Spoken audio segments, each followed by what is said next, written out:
Hello, good morning, everyone. So we are going to continue with our discussion. We've just finished up obligations of the vendee, and now we'll proceed to actions for breach of contract of sale of goods. So take note, this chapter pertains only to breach of contract of sale of goods. So the subject is goods. Okay, not just any contract of sale, but contract of sale of goods. And this is reiterated by Article 1594. 1594 says, actions for breach of the contract of sale of goods shall be governed particularly by the provisions of this chapter. So meaning if we're talking about breach of contract of sale of goods, this chapter is what should apply. And as to matters not specifically provided for herein by other applicable provisions of this title. So meaning, if we're not talking about, if we're talking about uh, matters not covered by this chapter, so if there are causes of action, let's say for example, Article 1191, or in instances where the vendee loses his right to make use of the period, we don't apply this one. Instead, we apply the other provisions of the law on sales or the law on obligations and contracts. Okay, let's proceed to the first article, Article 1595. The first paragraph, we're under a contract of sale. The ownership of the goods has passed to the buyer, meaning there is already a delivery, and he wrongly neglects or refuses to pay for the goods, meaning the buyer wrongly neglects, meaning either he forgets because he neglected, or he willfully refused to pay for the goods. Diba? Whether kalimutan niya, nakaligtaan niya, or ayaw niya talagang bayaran yung goods. The seller, sabi ni Article 1595, first paragraph, the seller may maintain an action against him for the price of the goods. So meaning, uh, when there is delivery and the buyer uh, neglects to pay or refuse to pay, the seller can sue him for the price of the goods. As simple as that. That is the first rule under 1595. Take note, there is delivery and there is non-payment. The seller may sue for the price. Okay? The second paragraph of Article 1595, we're under a contract of sale. The price is payable on a certain day.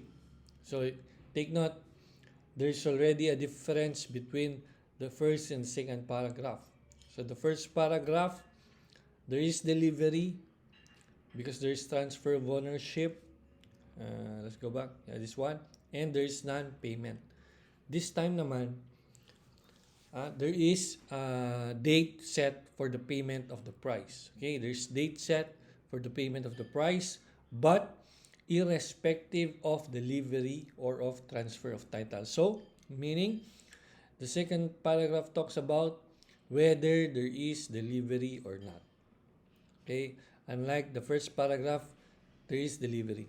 In this case, whether there is delivery or not, the primordial consideration is there is a date set for the payment of the price. And the buyer wrongfully neglects or refuses to pay such price, there is non-payment. What can the seller do? The seller may maintain an action for the price, although the ownership in the goods has not passed. So, it encompasses the same action just like in the first paragraph wherein the seller can sue the buyer for the price. But only under this second paragraph, pwedeng kahit hindi pa na-deliver yung goods, the seller can still sue the buyer for the price. Kaya nga sabi dyan, although the ownership in the goods has not passed. Okay? But It shall be a defense to such an action that the seller, at any time before the judgment in such action, has manifested an inability to perform the contract of sale on his part or an intention not to perform it. So meaning, we read it as a whole na, when there is a price set or a deadline for the payment of the price, whether there is delivery or none, the seller may sue the buyer for the price. Okay, that's the general rule. But there is a defense on the part of the buyer that before judgment of the case, since sabi natin kanina, the seller may sue the buyer for the price, granting that a case has already been filed and the case has already been pending in court, okay, if during those times before the judgment has been made, the seller in a way has manifested an inability to perform the contract of sale or an intention not to perform it, then that will be a defense for the buyer. Meaning, if sinabi niya dun sa complaint niya na the seller no longer intends to deliver the goods as agreed, then what is the reason now for the buyer to pay? Di ba? Bakit pa niya babayaran yung purchase price kung sinabi niya na dun sa complaint na because of the failure of the buyer to pay, the seller no longer wants to deliver the agreed goods, or the seller has already delivered the agreed goods to another buyer. Therefore, the seller has no more claim with regards to the price of the goods. But there can also be a claim with regards to damages. Okay, especially that there is a payment set for the payment of there is a date set for the payment of the price. So from the date ng deadline na set for the payment of the price up to the time ng judgment or up to the time na magbayad siya, merong yung makikitang interest. Okay? You get treated as damages. So yun yung pwede niya siguro maklaim. Okay, but with regards to the price of the goods, the seller can no longer recover it if he has manifested an inability to perform it or he has shown an intention not to perform it. Okay? Paragraph 3. Although the ownership in the goods has not passed, so meaning, in paragraph 1, there is delivery.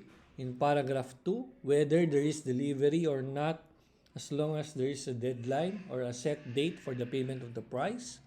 On paragraph 3, there is no delivery. Sabi dito, although the ownership in the goods has not passed, if they cannot readily be sold for a reasonable price, meaning there is no available market for it.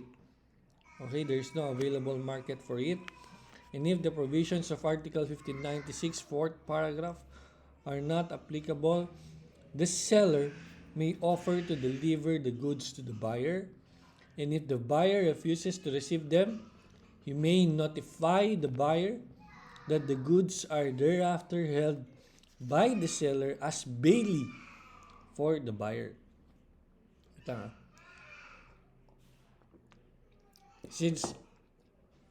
since we've already established that there is no delivery in this case, and there is no available market for the goods in this case. Okay? Siyempre ikaw na seller, kanino mo ibibigay yung goods na yun kung hindi kay buyer na siyang nag-order o siyang bumili? Okay?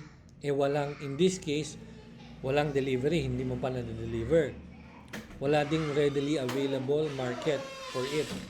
Okay? Meaning it cannot readily be sold for a reasonable price. Hindi mo siya pwedeng i-offer sa iba kasi walang bibili. Anong pwedeng gawin ni seller? The seller may offer to deliver the goods to the buyer. Of course, di ba? Fulfill his obligation to deliver. But if the buyer refuses to receive them, okay, the seller may notify the buyer that the goods are thereafter held by the seller as bailey for the buyer. Meaning, di ba, kung wala ka namang pwedeng ibang pagbentahan ng goods, pag-disposal ng goods. You just deliver the goods to the buyer, and if ayaw ni buyer, i-notify mo siya. You inform him that I am notifying you that I am holding these goods as your bailee in your favor. Diba pwedeng ganun? Okay, meaning, as long as he is notified, as the buyer is notified, okay, then the ownership is deemed to be on the part of the buyer. Okay, kasi you are now holding it not as the seller, not as the owner, but as bailee for the buyer. Thereafter, the seller may treat the goods as the buyer's, ayun, sabi ko kanina, the seller may treat the goods as the buyer's and may maintain an action for the price. So meaning, you have already disposed of the ownership, not through delivery, but because you reconstituted yourself not as the owner but now as the bailee for the buyer. Okay? Therefore, the buyer is now the owner. You have disposed of the ownership. Now you can sue the buyer. Ayan. You can sue the buyer for what? For its price. Okay? For the price of the goods. Kasi meron mga ganyan, lalo na yung mga made, yung mga goods na specifically made to order, ayan, or yung mga goods na hindi masyadong in demand, okay, you can apply this one. Ang condition niya lang naman, there is no delivery yet and there is no available market for it. Okay, in that case, you offer to deliver. If it is rejected by the buyer, you notify the buyer that you are holding it as a bailee and not as the owner. And how can you do that? How can you notify that? You can inform him either personally or through a mail or registered mail, as long as you can prove that you have notified the buyer. Okay? And now, if that's the case, na notify mo na, the buyer is now rightfully the owner of the goods. You can sue now the buyer. Okay? Article 1596, where the buyer wrongfully neglects or refuses to accept and pay for the goods. So, we can see now the trend here from Article 1595, yung mga paragraphs niya, until 1596, si buyer ang merong breach of contract of goods through wrongful neglect or refusal to pay for the goods. Under Article 1596 naman, where the buyer wrongfully neglects or refuses to accept and pay for the goods. Meaning, the buyer rejected the goods, maybe without justification, and refused to pay. In that case, the seller may sue the buyer for damages for non-acceptance. Okay?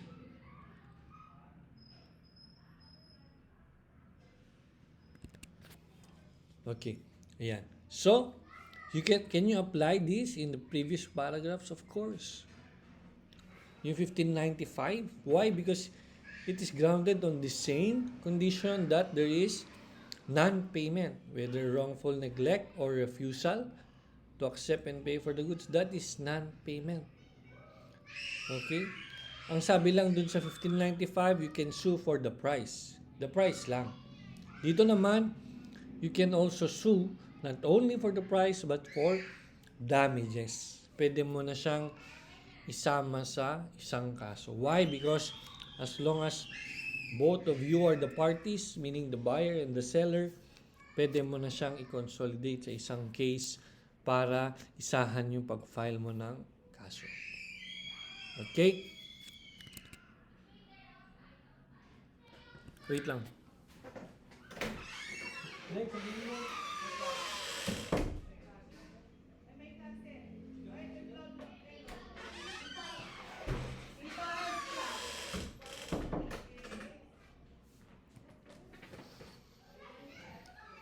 Okay, so we've mentioned about you can claim for damages for non-acceptance and non-payment The measure of damages is estimated loss directly and naturally resulting in the ordinary course of events from the buyer's breach of contract. So, anything or any income that was lost, either directly or naturally, resulting in the ordinary course of events from the buyer's breach of contract, meaning from the day of non-acceptance and non-payment, there is already a loss gain or a loss profit. Why? Let's say, for example, in a sale of 300,000 pesos worth of goods, okay?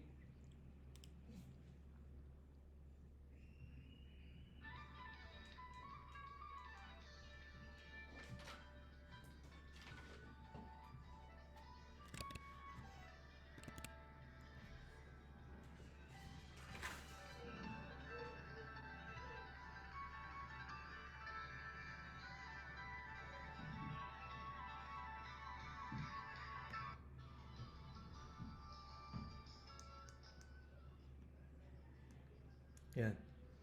In a sale of, pasensya na, meron kasi akong seminar din. Okay? From the time that of non-payment or not in non-acceptance, okay, meron nang pwedeng ma-loss na goods. In a sale of 300,000 worth of goods, let's say for example, almost 2 months or 3 months ka nang naghihintay for the payment pero wala pa rin. Okay? Imagine that 3 months time what you could have done with the 300,000 if you could have invested it in a profitable venture or just deposited it in a bank. There is a loss profit or a loss gain. Okay? So you can include that as an estimate for the damages that you want to claim. Take note, kapag nag-file ka ng case or ng complaint for damages and you want to claim for damages, I should say, instead of giving the exact amount, you give an estimate. Why? Because it is the court who will determine whether your estimate of damages is correct or not.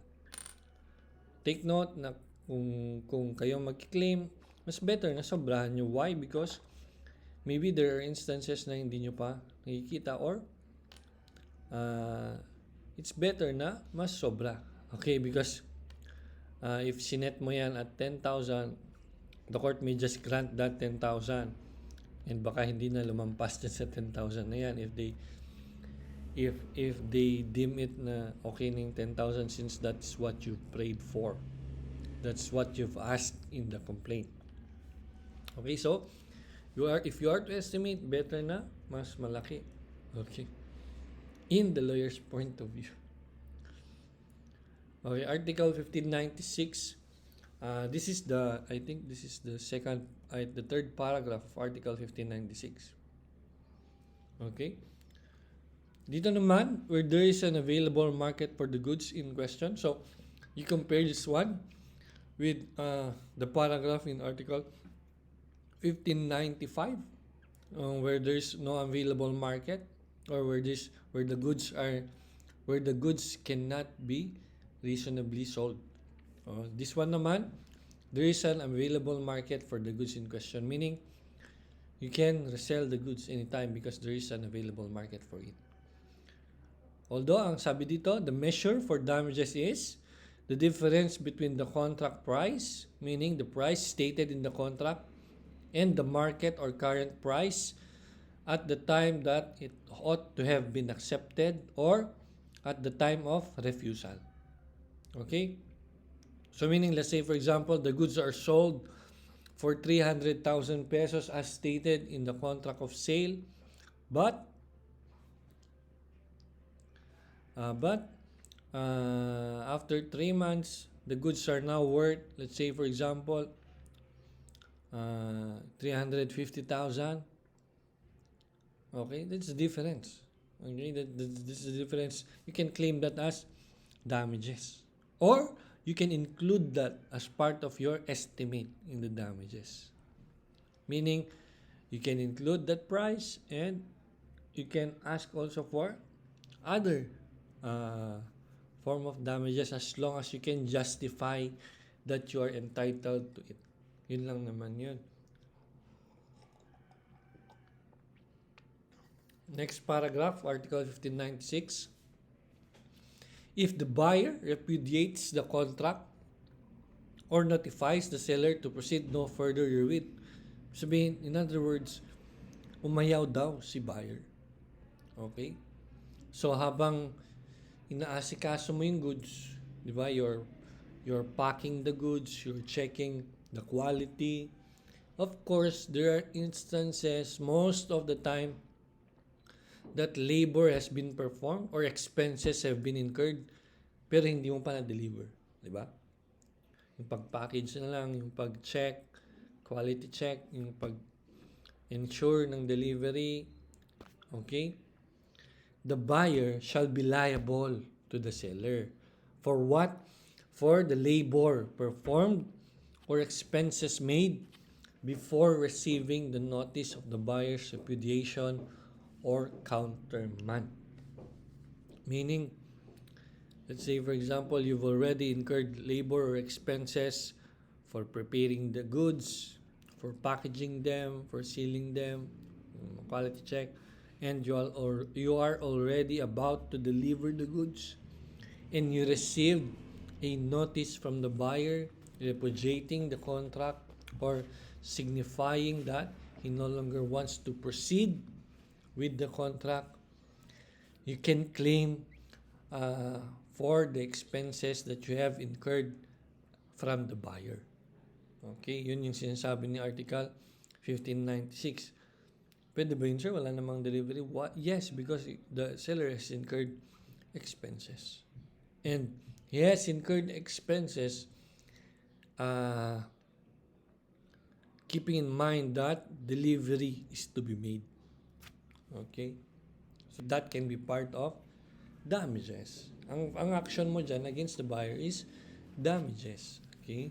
Hindi yung performance, hindi yung payment, but damages. Okay? The profit the seller would have made if the contract or the sale had been fully performed shall be considered in awarding damages. So, sabi ko nga kanina, as I've stated, you can put as part of the damages the profit that would have been made had payment been made at the time that it should have been made. Diba? Kasi yung pera na yan, pwede mo magamit into another venture, or you can make that money grow, especially if you're a businessman engaged in buy and sell of goods. The money keeps flowing and flowing. You need that to gain profit. That lost profit could be part of your damages, aside from the labor or the expenses incurred. Okay? Article 1597, where the goods have not been delivered to the buyer, so there is no delivery in this case, and the buyer has repudiated the contract of sale. So una, repudiated the contract of sale, manifested his inability to perform his obligations, or has committed a breach thereof, the seller may totally rescind the contract of sale by giving notice of his election so to do to the buyer. So take note, there is no delivery. Parang yung Article 1596, yung last paragraph niya, there is no delivery. Okay, pero i-deliver mo pa lang. Dito kasi sa 1596, there is no delivery but there is expenses. Therefore, you can claim for those expenses. But if there is no delivery and you have incurred no expenses, okay, and biglang kinancel ni buyer or sabi ni buyer na wala na siyang pambayad, okay, or the buyer has committed a breach of your contract, what can the seller do? The seller may rescind, cancel the sale. Okay, and how does he do that? He can do that extrajudicially by giving notice to the buyer. Of course, you notify the buyer of your actions na you are rescinding the contract of sale. Why? Since granting that in this case, wala pang payment na binigay si buyer, okay, and wala ka pa rin na-deliver na goods as stated in the first phrase, okay, then you can just totally cancel the contract. Wala namang babalik, wala namang return ng goods, wala ding repayment of the price, wala din, okay, total cancellation lang, okay, as if the contract never existed in the first place. Okay, that is if there is no delivery and the buyer repudiated, has manifested his inability to perform his obligation, and has committed a breach of contract of sale. Okay? Article 1598, where the seller has broken a contract to deliver specific or a certain goods. So, we are now shifting from the buyer to the seller, di ba? From 1595 to 1597, it is the buyer who commits the breach of contract. But for Article 1598, it's now the seller who commits the breach of contract. So, in this case, where the seller has broken a contract to deliver specific or a certain goods. So meaning he may have failed to deliver the goods, or he may have failed specific or a certain goods. A court may, ang sabi niya dito, may, meaning he may or he may not do it. The court may or may not do it on the application of the buyer, meaning the buyer must initiate, okay, a proceeding or a complaint or a case. Okay, a court may direct that the contract shall be performed specifically without giving the seller the option of retaining the goods on payment of damages. Okay? What does it mean? Na since there is hindi naman siya totally non-delivery, pero either meron kang goods na na-deliver na it does not meet with the quality, okay, or you have failed to deliver a few goods na dapat included dun sa contract, okay, the court, upon initiation of the buyer, may direct that the contract be performed specifically, meaning i-deliver mo yung lacking na goods, or palitan mo yung goods na merong deficiencies or that does not meet the quality, okay, without giving the seller the option of retaining the goods on payment of damages, meaning kahit pa magbayad ng damages si seller, okay, walang siyang option na i-retain yung goods na hindi niya na-deliver, okay. That is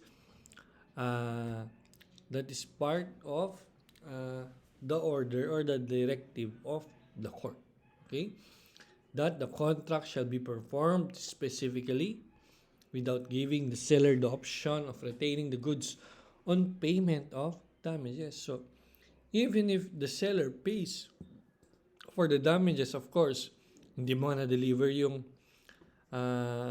ilang goods stated in the contract, or meron ka na-deliver na may defect or deficiencies, of course, you are going to pay for the damages, but that does not give the seller a right to retain the goods.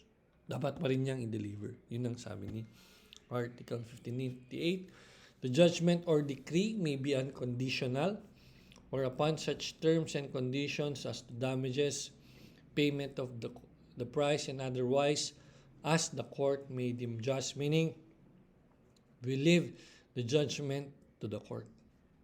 Okay, we leave the discretion to the court as to its decision on whether as to the terms and conditions, the damages, payment of the price, and all other concerns. Okay.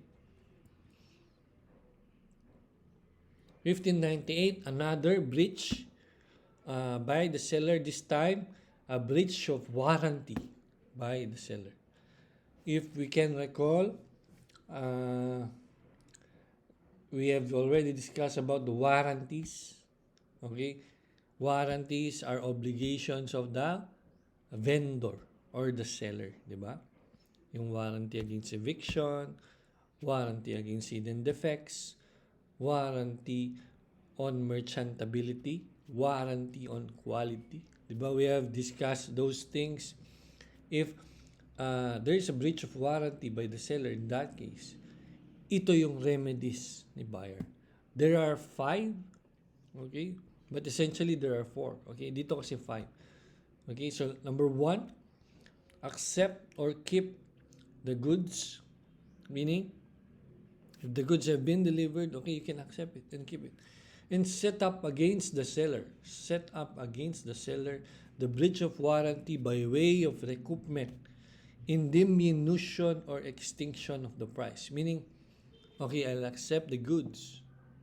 But, granting na merong hidden defects, i-reduce natin yung price. Okay? Or, I'll accept the goods. But the goods are unfit for its purpose. Extinction of the price. I will not pay any price for these worthless goods. Okay? That's one of the remedy. Okay?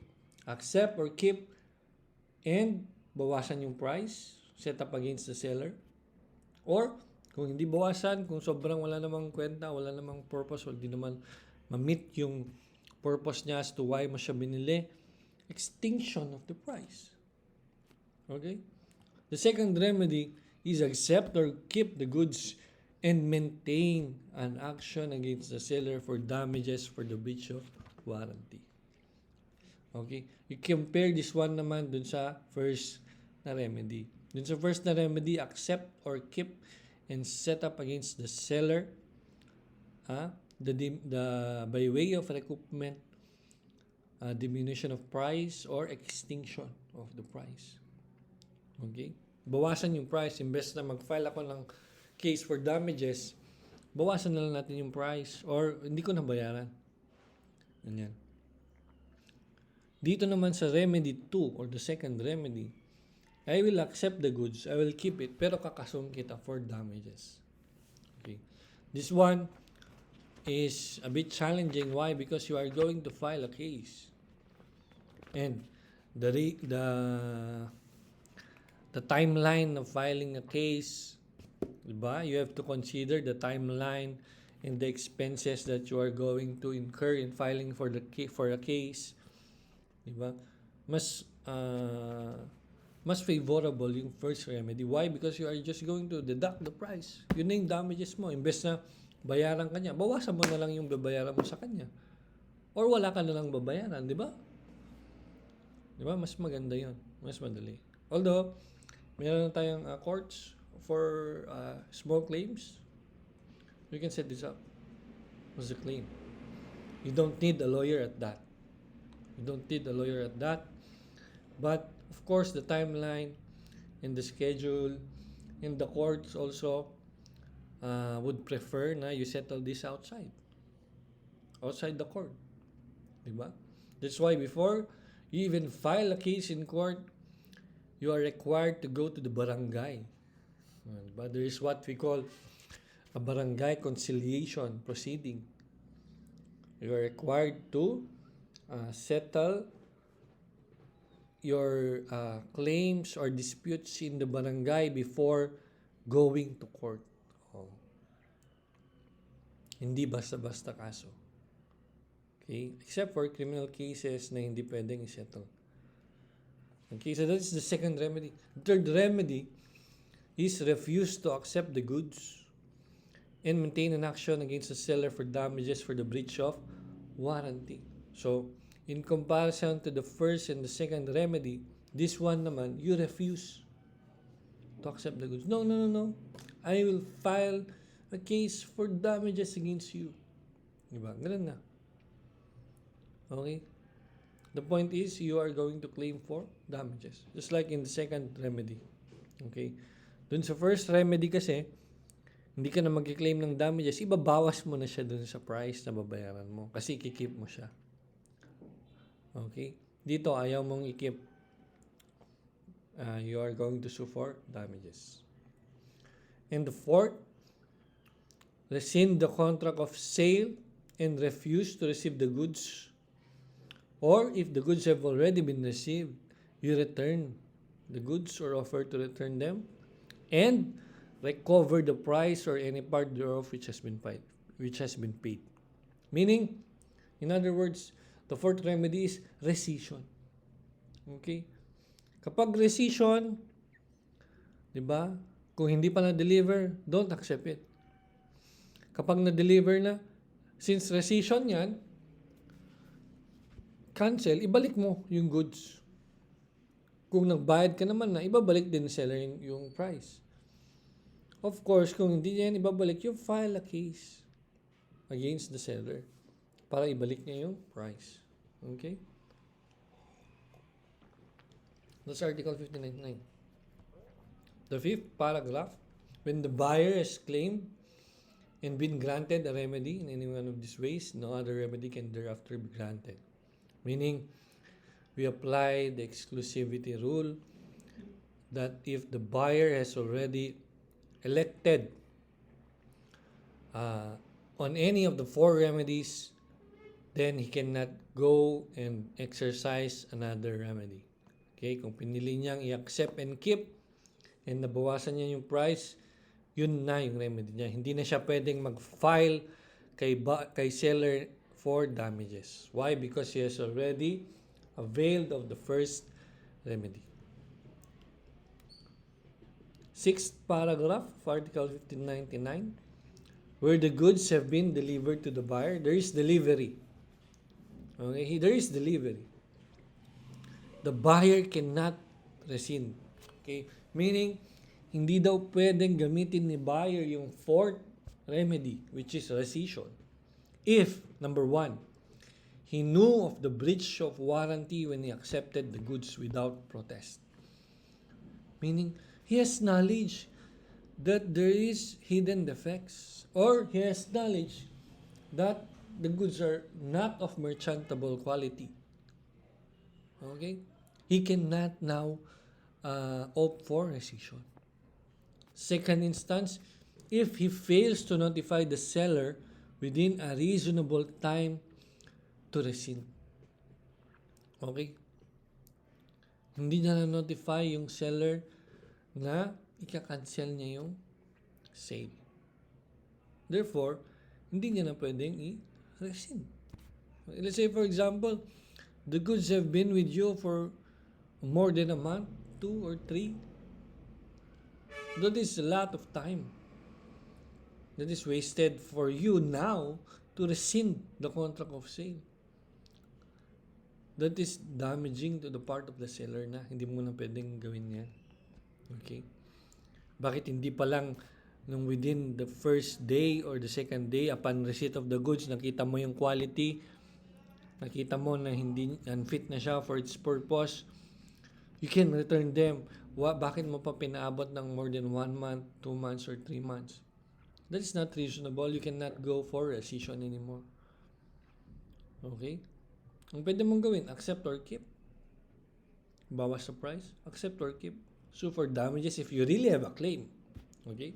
The third one, or if he fails to return or to offer to return the goods to the seller in substantially as good condition as they were in at the time the ownership was transferred to the buyer. Meaning,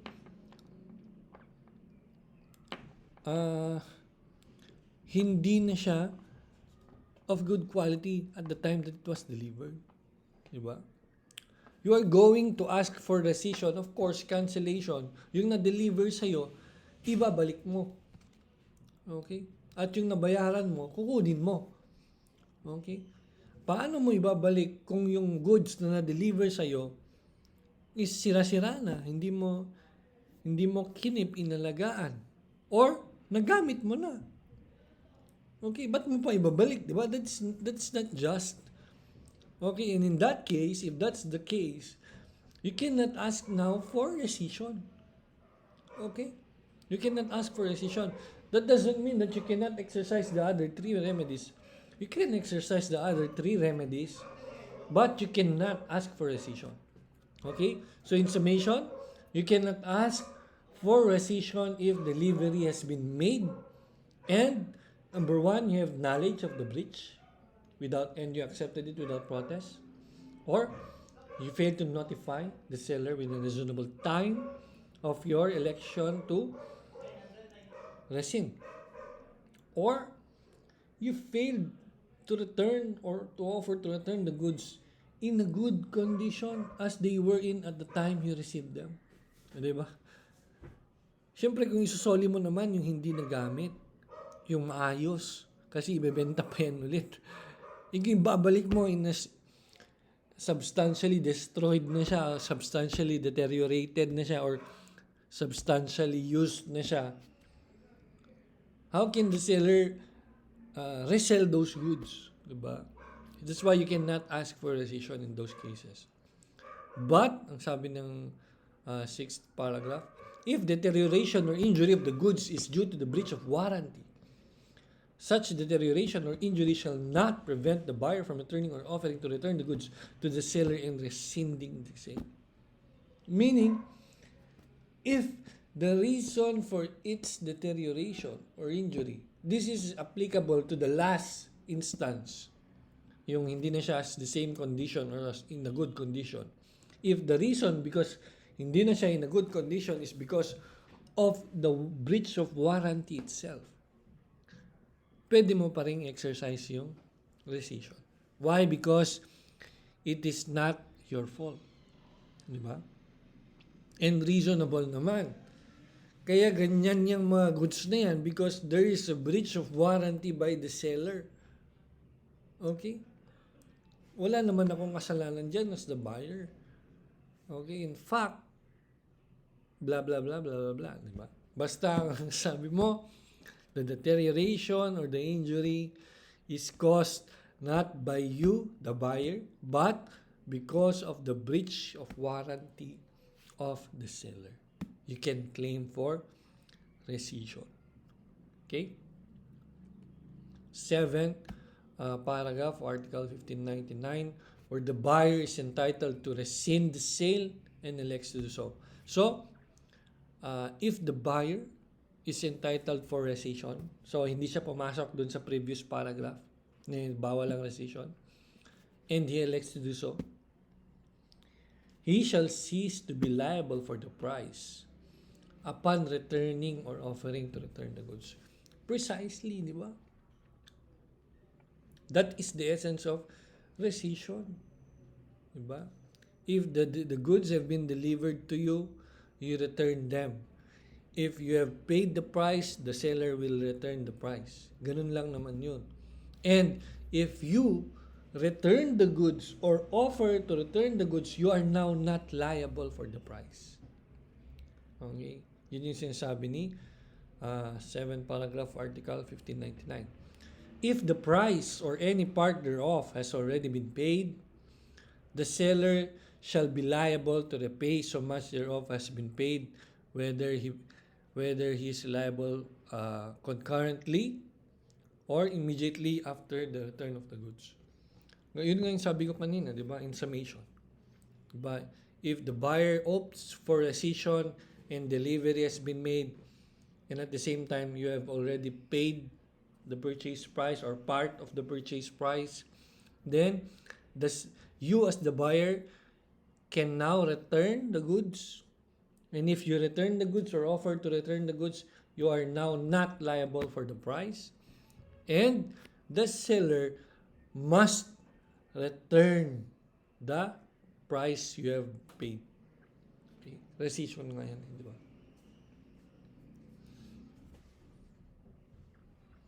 Okay? So the next paragraph under Article 1599, in the same condition, the buyer is entitled to rescind the sale and elects to do so. But this time, yung kanina kasi, the case is parang inaccept ni seller yung return mo ng goods.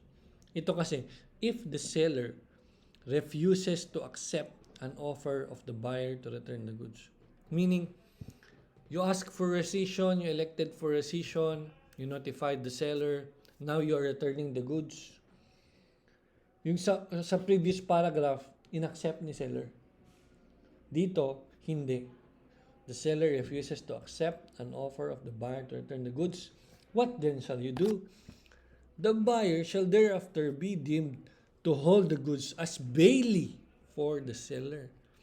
Meaning, since I offered to return it and you rejected it, I am now informing you that I am holding the goods not as a buyer but as your bailey. Yan ang sabihin mo kay seller. Okay? But subject to a lien to secure payment of any portion of the price which has been paid and with the remedies for the enforcement of such lien allowed to an unpaid seller. Diba? Diba ang sabi natin noon, merong unpaid seller, meron ding rights of an unpaid seller, meron siyang lien. Si buyer as bailey, since inoffer niya na ibalik yung goods at ayaw tanggapin ni seller, therefore, inotify ni buyer si seller na, hey, ako na ang bailey mo, you are the owner, pero hawakan ko to para sa iyo. I will keep this for you in your favor. Okay?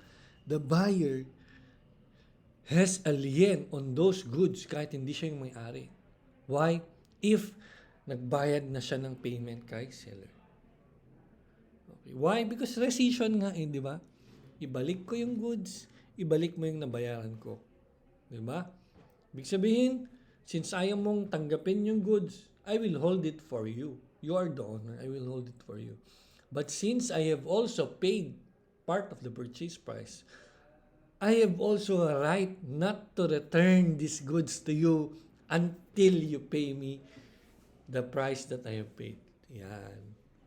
Yan yung ibig sabihin ng Article 1599, yung paragraph na yan. Okay? And the fifth remedy, or hindi siya remedy specifically kasi ang determine niya lang is value. In the case of breach of warranty of quality, so it applies only to warranty of quality. Such loss is the difference between the value of the goods at the time of delivery to the buyer and the value they would have had if they had answered to the warranty. Okay? So the value at the time of delivery and the value they would have had if they would have answered to the warranty of quality. Yung loss dun, pwede mo i-claim against the seller. Okay? That is Article 1599. That's probably the last paragraph. Yes. That ends Chapter 6, Actions for Breach of Contract of Sale of Goods. Thank you.